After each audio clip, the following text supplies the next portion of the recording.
You know, this clip was supposed to be about 7 minutes long, as I had originally conceived it, in Filmora, and much better quality, but Filmora crashed yesterday, about 15 times, while generating my second clip in my series of 30.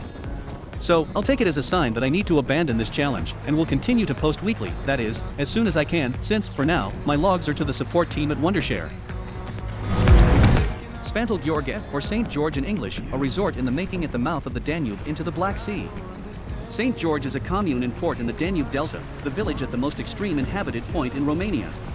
It is the only place in the Danube Delta where you can see with the naked eye both the Danube and the Black Sea together.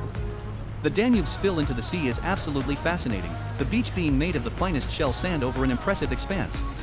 At the spill, the Sakhalin Islands are formed, considered to be the beginning of a secondary delta. The reserve stretches south of the commune of St. George over some 21,000 hectares near the coast. It is a succession of sandy ridges with isolated lakes, marshy areas, river and brackish waters, sandy pools, crossed by parallel dunes and reeds. The Zatoan lakes in particular are passage, resting and hatching places for swans and many other rare birds. The site has a recent history, 17th century, because, previously, the area was still inundated by water, the gullies not yet formed. In the Turkish period, before 1878, it appears on maps under the name Cedarles or Agios Georgios, Greek name, proof of Greek colonization. The extreme point of Romania where nature can still enjoy wildness preserved at decent limits, the place where the Danube meets the Black Sea, the beach where egrets and horses still feel free is St. George. A village slowly transformed into a resort, where nature has not yet been totally tamed by man and where it remains to be seen how long the village identity will resist the temptation of mass tourism. Why did the bullet end up losing his job? He got fired. You know, we usually call the past the glory days of our lives. That's a mistake.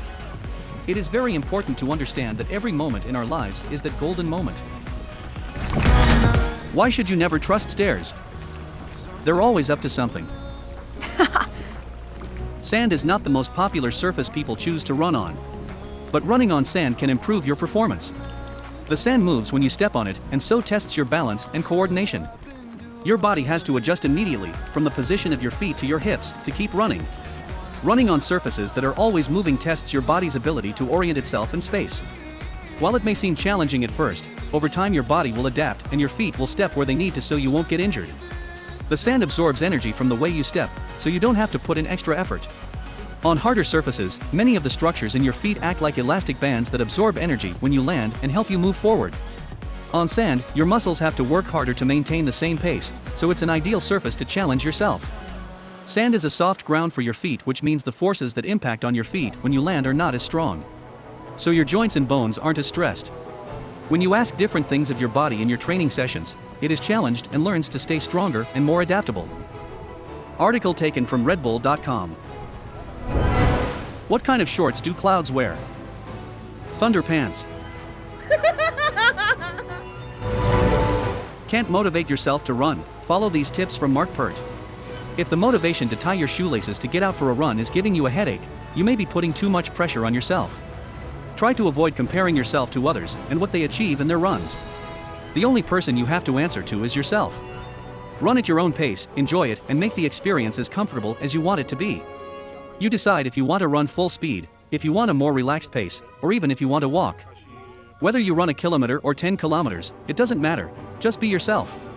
Look for new routes to take, new trails, new parks, and make sure you're on your toes so you can enjoy your surroundings and the beautiful views. Run hills, change your usual routes, or even add sprints to your routine.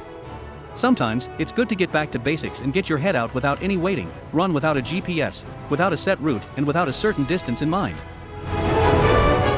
Why are toilets always so good at poker? They always get a flush.